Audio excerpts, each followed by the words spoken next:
Bulaga! Hi sa inyong lahat dyan. Hi sa inyong dalawa, Karina at saka Julius. Gusto ko rin pong ipaabot yung pagbati ko sa inyo na kahit sa pamamagitan ninyo, maramdaman naman ninyo yung presensya ko. Presensya talaga na. Kaya nang nasabi ko na at saka paulit-ulit ko nang nasabi na congratulations sa best wishes sa inyong dalawa. And magmahalan kayo.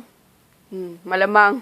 Kaya nga kayo nagpakasal para magmahalan, di ba? Yun ang unang-una ninyong, alam ko yun ang unang ninyong naisip nang magpakasal kayo para magmahalan.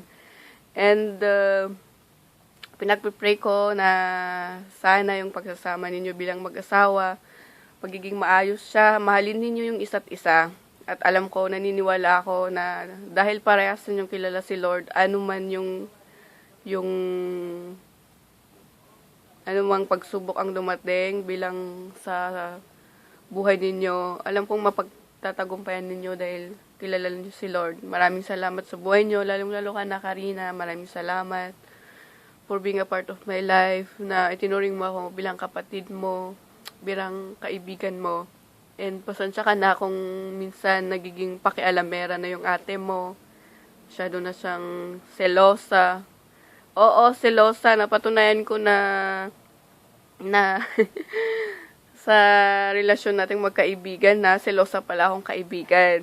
Pero sana yung pagiging selosang yun nakatulong or naging nakabuti para sa ating dalawa. Iingatan mo lagi ang sarili mo kahit may asawa ka na. Okay lang namang mag-selfie pa din, ha? At saka, 'di ba, Julius, at saka ayusin pa rin lagi yung sarili.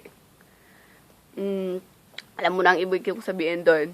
And alam mo yung prayers ko na sana bigyan ka talaga ni Lord ng lalaki na anak niya na makakasama mo habang buhay, yung magmamahal sa'yo, mag-aalaga sa'yo, makakasama mo habang buhay.